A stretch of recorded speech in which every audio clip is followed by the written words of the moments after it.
Okay, we'll open up. Coach, a brief statement about how things have gone, and then we'll open up for questions. Okay, I had about 6 days sore throats. It's not from player talk, so I apologize for my raspiness.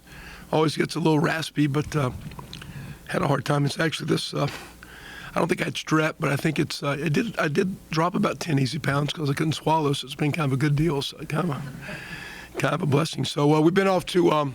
The guys have been here for the bulk of the summer. We did add a couple late walk-on guys that just showed up. They're first-time freshman guys, maybe that didn't want to participate in summer school, which they don't have to, because again they're not on scholarship and all that stuff. So I think we showed up 119 guys. Still got a couple guys in the wings. We're trying to figure it out. We are allowed 120 players for this preseason period, which goes up until the first day of class, which I believe starts on August 21st. We've had 3 practices to date. 2 of them in an acclimation period are in helmets with light gear. It's called Spiders, a very light pad. Yesterday was a shoulder pad practice. Today's a recovery day. You have so many days you pick off. We just thought with the way the schedule went, we'd take the day off. It's final exams. We got, I think, about 20 freshmen that got some final exams, about a dozen other guys who've done well academically this summer again, so proud of that. Today we're allowed 2 hours of meeting time with the guys. It's not an off day, it's a recovery day, so we're trying to treat. Brought them in quickly for a breakfast about 9:30. We'll have lunch right now. We've got meetings at 1. Have a dinner, have another meeting at 5, and then dinner at 6, basically. So 2 hours of meetings, and then tomorrow we're back at it. Very healthy. Couple coming out summer. Couple light little guys with some tweaks. Sometimes it's amazing the tight groins and hams don't happen until the helmets and shoulder pads get on sometimes. So we'll see how that goes. But healthy. Thought we had a very, very good last couple day practices. I thought the first day in shoulder pads, we actually played with good pad level and we didn't fall on the ground. We weren't out of control. Thought it was very competitive both ways. It was very encouraging to see. So like the conditioning level we're at, I think we've managed the heat very, very well. We don't like to necessarily get our guys. We're getting them up at 6. They got to be in the building because we're trying to get off the field before 9:30, 10 o'clock with the heat. My original plan was to practice from 5 to 7:30 at night, and it's 103, 104, 105 degrees. I think the other day the heat index on the turf was like 137. It was 115 on my car yesterday. So we asked the guys to go in the morning. We've had late walkthroughs at night. We wait till 8 o'clock. It's still 96, 95 degrees, but the field is in the shade. And so we're doing the best we can. We've asked the players to work with us. We're not trying to burn you out. We're just trying to maximize the time. It's given us plenty of time for meat and fuel. We'll probably maintain this schedule tomorrow in some degree Sunday, but it looks like then Monday we'll get a break and we can get back to a little bit more of a mid-morning practice, and we'll get rolling here for 2 weeks until school starts out. But all in all, very pleased, very encouraged. A lot of work to do, but still really like the group and what they're doing. Appreciate our players and what our coaches are doing. Questions? Then let us know. We'll get you a mic. I'll jump at once. Nathan? Coach, you talked about after the first practice, after we talked to you, the throwers and catchers struggling a little bit in that first practice. How have things come along now that you've got a couple under your belt? You see glimpses of what you want. I mean, still some inconsistency, but I've started to show that we can, get open against challenge coverage or make competitive catches. And some it's we got some players on defense. Hopefully, will play well for us too. But you're looking for some consistency in the last 2 days. Have been a lot more consistent. I think we've got a little bit better rhythm. The disappointing thing is you don't go here. You don't practice every day, but it's not like they're not throwing year round. They're still doing it. So I would have thought we would have looked a little cleaner the first day, but change of environment on the grass field, first day of practice, whatever. Last 2 days it's been good to see. A lot of work to do. Young Mr. Presley has looked very intriguing. Looks like both Cardell and Braylon are throwing it reasonable. Have seen some decent things from Malachi and from Nick Rimpert, but we need the group. Cam Benjamin. We got to keep picking the group up as we go. Sure. Coach, I saw you guys just posted or announced your summer games winners. Who is maybe one or two people that have stood out to you from the time you got here in December to now? That Grant, they watch those posts. Who Do a told you to good put work. that out, Grant? Should have, yeah. you looked really happy in the pictures, I will say. No, because we hadn't practiced yet. We just had a great meal. So at the end of summer, we had what we call Champions Dinner. And we bring them in. We actually have what we call our gold group, our blue group, and our gray group. And the guys that have the best summer sit up front. They're the gold guys, and they get to go eat first. And you just recognize these are the guys that have great energy at every workout, just working hard. Blue guys are really, really good, maybe not as high end. And the gray guys, you're a little bit off. Maybe just didn't have as good a summer. Maybe you'd been injured. Maybe you had to miss some things. Maybe just were immature and didn't have the work ethic that we like. And it's not trying to point down at guys. It's just this is what we want. We want more gold guys. And we want everybody to be that. And then from that, then we picked the best of the best. Daryl Simpson was our most improved.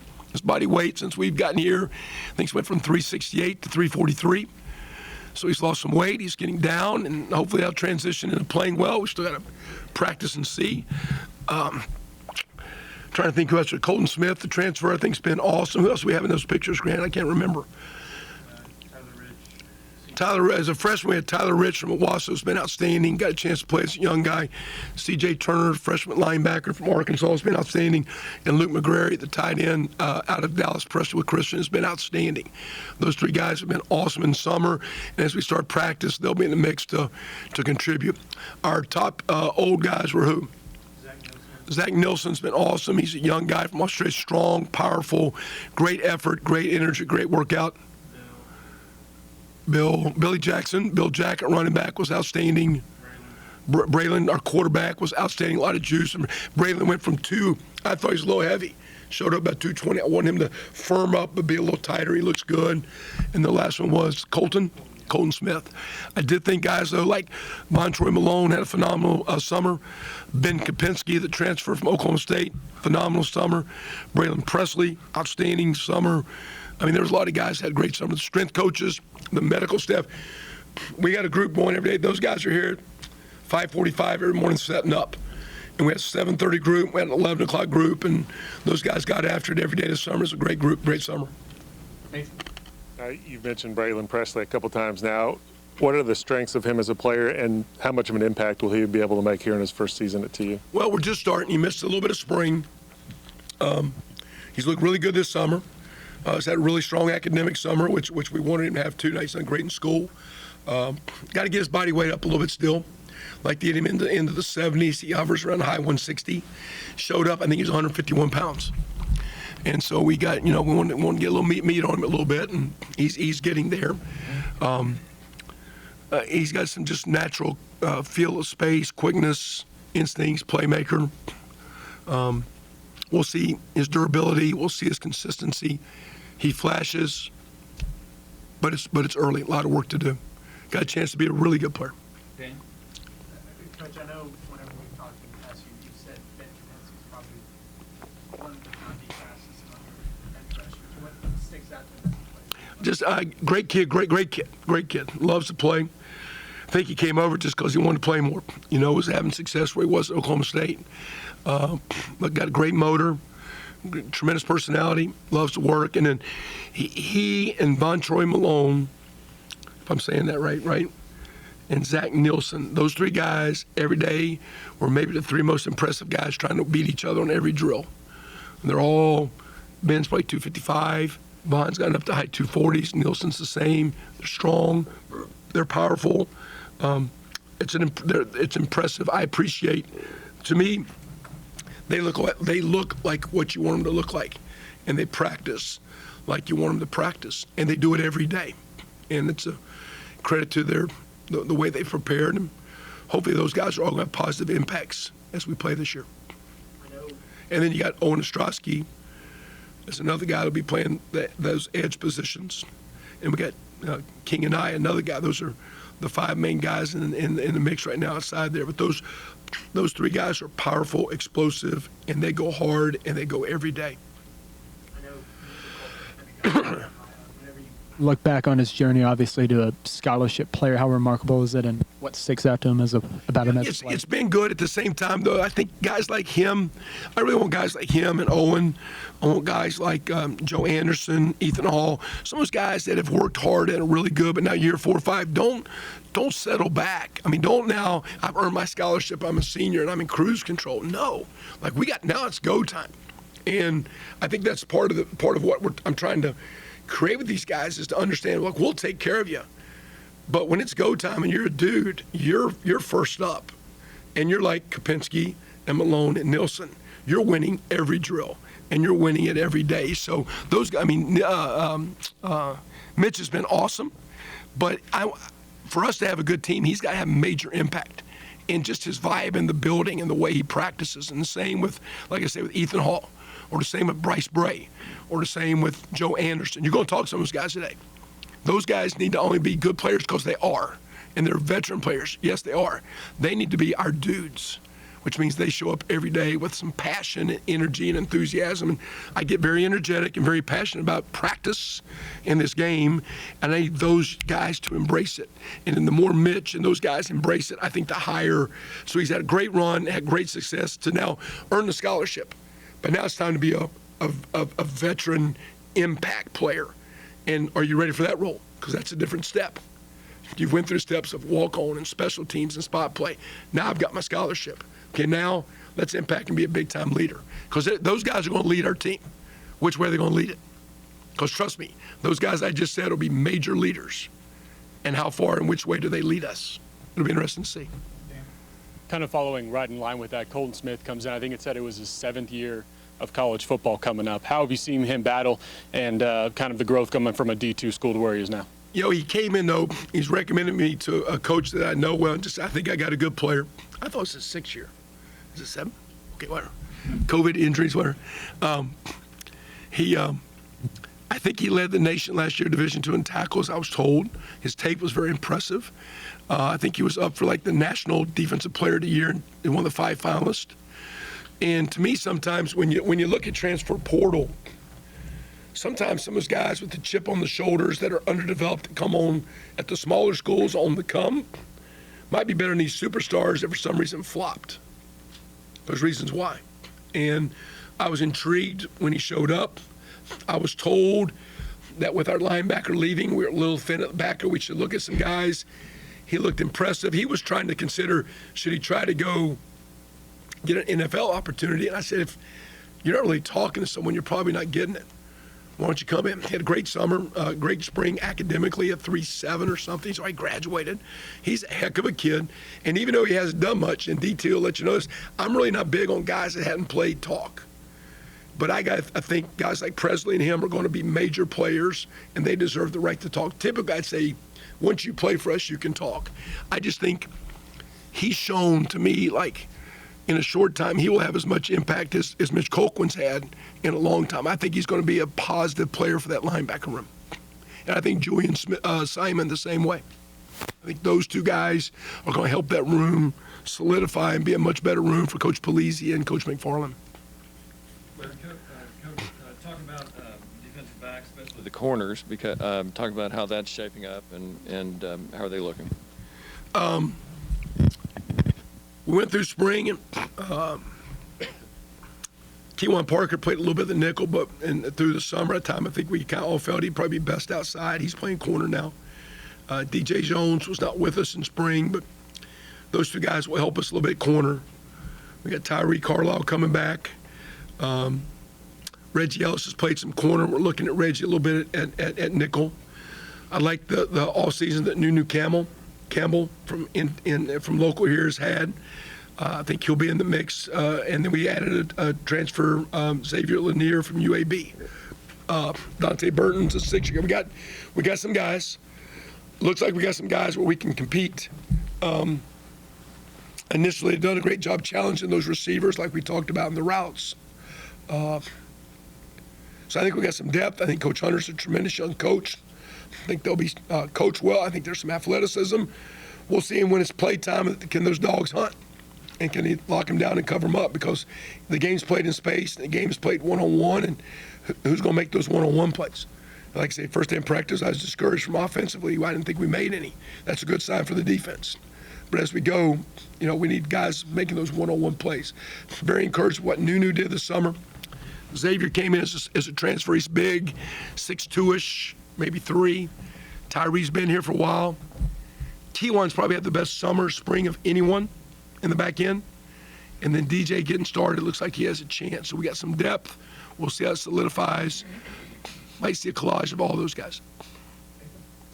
Got a big picture college football question for you. The American losing teams, gaining teams, Big 12, Big 10 this summer, adding teams. Looks like the Pac-12 could be over with, done with as far He as. said this morning that they were all staying. Now Oregon and Washington are going to the Big 10. It looks Again? like yeah. That was a bluff. Yeah, it looks like Arizona, maybe I Arizona was State, listening to Utah. College Station on the way in, and they're like, hey, Yeah, that's like in the last hour, I oh, think. they're bluffing cards. Texas Hold'em. Yeah, Pac-12 might be done, or at least how, as we know it. Is this It's all? like buying a house over here in Midtown, and they keep bluffing the next offer what it's going to be. Is that what it is? It's like those Big Ten commissioners are like the realtors in Midtown. They keep telling you there's going to be another offer, and you better go higher and all that stuff, right? Is that what it is? Is this That's good for interesting. college football? Bad for college football? It is What are your college thoughts? football. Yeah. I just shared something with one of our administrators where I saw Mitch Cronin from UCLA say, the worst thing, it is what it is. And the worst thing you say, well, here's how we've always done it. Because times are changing. So you better find the best way. Doesn't mean stay the same, doesn't mean change. You better find the best way to operate and stay successful at what commitment level you want to stay successful to. So as we go and we navigate, I think we set in a great position. And I like our commitment to our athletic programs and what we got a chance to do. Appreciate everything you see, the excitement that Mr. Dixon has generated the last couple of years and getting people excited. Hopefully our team and other teams, we can continue to be very successful in basketball, tennis, volleyball, soccer, all those, softball, golf, keep them going. But it kind of is what it is. And there's a price to play at the level you want to play. And that's kind of what it's getting down to. Like I say, it is what I talked to a recruit today that I believe is going to go to a school not because he's getting a scholarship, but the NIL is going to pay for a scholarship. So basically, instead of me saying come here for a scholarship, they're saying I'll give you an NIL deal to cover your scholarship. And so is that good for college football? I don't know. It is what it is. And so at the same time, you have to navigate that. Same time, our recruiting's doing on paper about as good as it's done in a while, and I think it's going to pick up as we go through the weeks to come. So, again, times are changing. You better have a conference commissioner, and you better have presidents and ADs that are on board and willing to adapt. And as an institution, with you and your board of regents and trustees, you got to decide your level of commitment and how you want to play and where you want to be. What I like at the end of the game, where I am right now, we're still at a place where I think the student athlete is first. And everything we're doing is trying to develop him, getting a degree, doing better in the classroom, how to become a man and handle himself, and then busting my butt to get them as much as I can to make their athletic experience as good as they can. So I personally like where we are in my short window. 3 years from now, I might have a different view as you go through and see as guys get recruited and as teams evolve. I do think as the big guys pick their guys, there might be an interesting niche of the mid-level and what could be created for opportunities. And potentially you might see FBS, FCS, you might see a 1, 2, and a 3 level of how this game plays. It'll be interesting. Michelle? Sorry, back to defense. Coach Polizzi, right before you came in, said that you are very protective of this defense.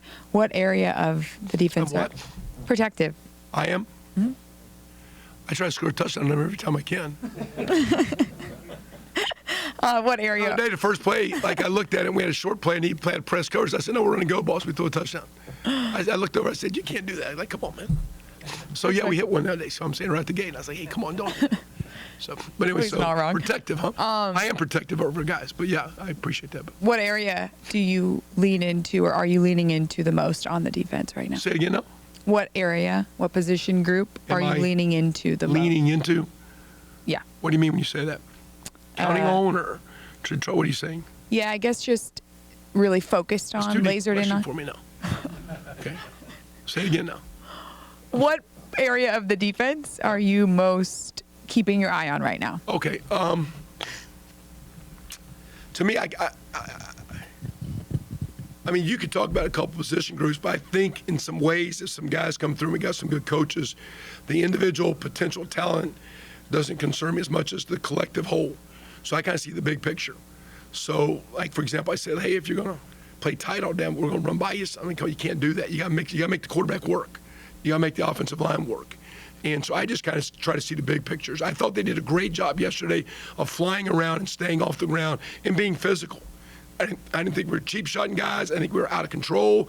I didn't think we were playing passive. It was pretty impressive. For a day one pad, it's like, well, that's way better. I thought it was going to be way better in spring. So that's encouraging from day one. I think Coach Polisi, with those guys, I think those young coaches we got, and Coach Burton and Coach Bolden up front, I think they got a great feel of what they want to do. But I think Coach Polisi's brought some collective, no, let's just do this and get good at this. But yet, I sense he's got some aggressiveness to him. I got enough confidence in what I've seen. I'm spending a lot of time with the offense right now. And just like, hey, tell me what you need, tell me what you want. So I just kind of keep looking like, hey, like I just made a couple suggestions. You know, if I see this, I'm going here. Are you sure that's structurally the way you want it? Because I think you're creating some stress over here. But in general, I just kind of go with body language, the kids flying around, their vibe, their talk, just how does it look? And I've been very encouraged by how it looks. Sometimes I might see and sometimes the kid will make a mistake. A guy just goes the wrong way, makes a mistake. That's not a big deal. That's humans being humans. That's a kid. It's a player being a player. Made a mistake. So the guy busted. He's supposed to go in the middle of the field in the post. He didn't cover the post. He busted the coverage. Don't do that a lot, but that happens. But sometimes I'm looking at, okay, now look, if you do this a lot, here's what you're going to get. If I see this a lot, I do the same thing with Coach Bolden, special teams. Okay, now are you sure I don't know everything, but I'm just asking questions. Are you sound here? Are you sound here?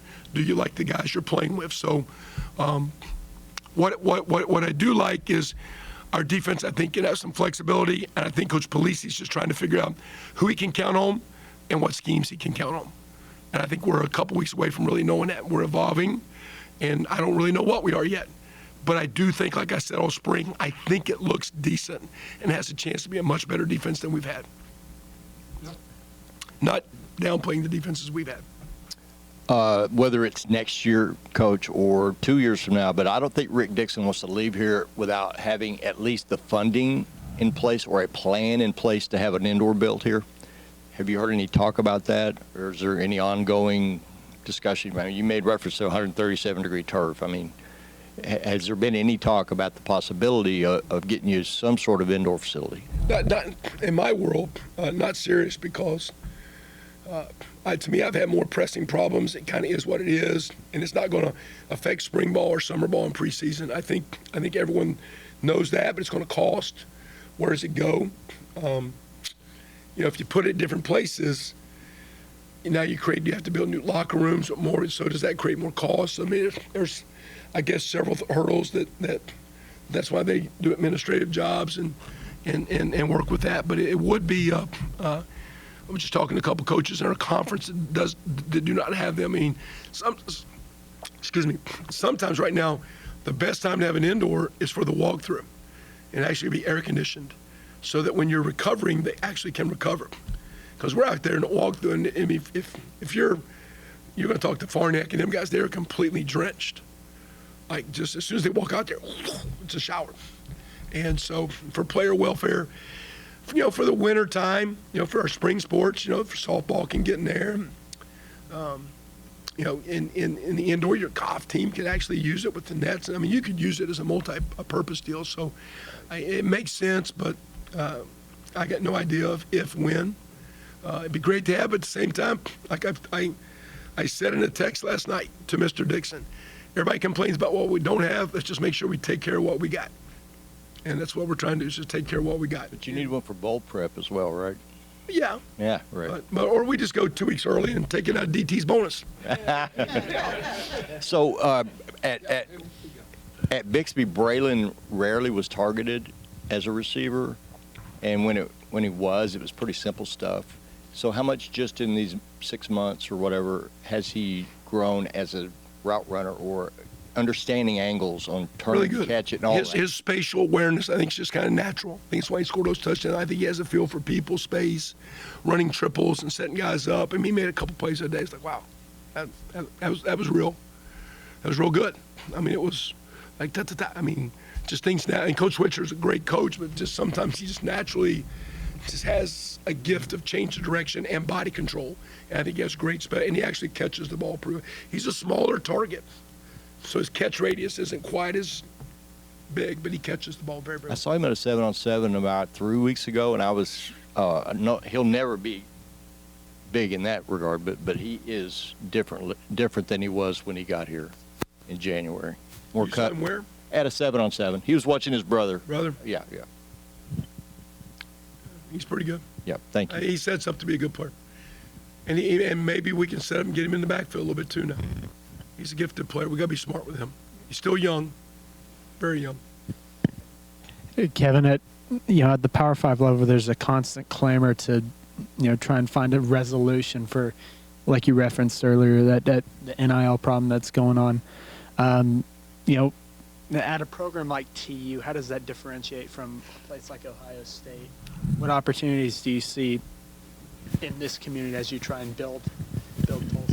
I think the first thing we've done, and I guess Mr. Dixon time should talk about it, but he made a big deal about we were underfunding because we weren't paying the maximum cost of attendance that a scholarship player could get. And so he was trying to raise money to get them the money they could get.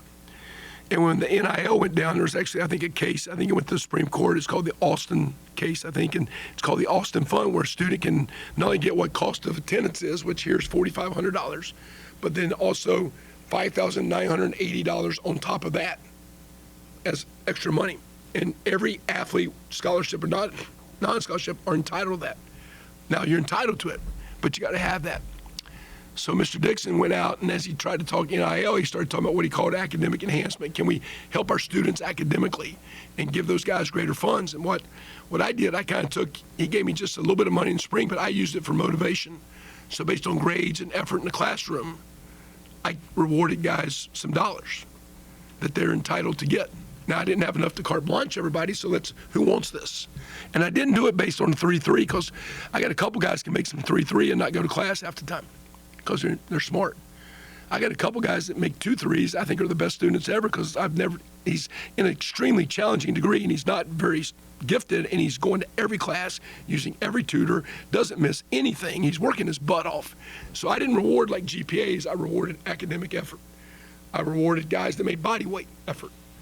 And so Rick had this little fun. I said, well, I'm just going to take care of my guys that are buying in. Well, that's helped me get guys to buy in. And so what Mr. Dixon did, you got NIL on the side, but then you've also got this maximizing the full scholarship. And here we had guys on full scholarship at every sport that were full scholarship but not fully maxed.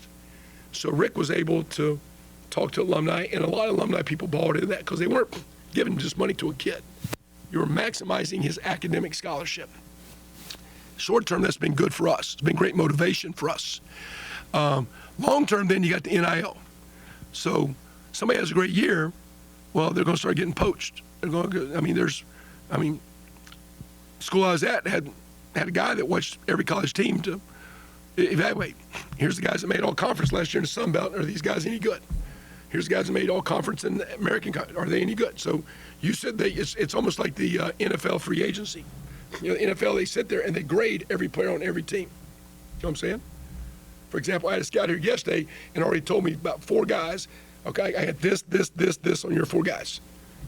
Okay, for what it's worth. So our guys they've already been seen. Well, college teams do the same deal. So the NIL comes in my world. I don't think it's going to help us go get a recruit because I don't use that in recruiting. But I think we need to use NIL for retention. Because what's going to happen if a guy has a good 2 years or 3 years?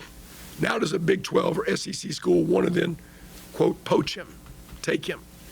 And then, like the comment Coach Saban said the other day, the grass isn't always greener by the septic tank.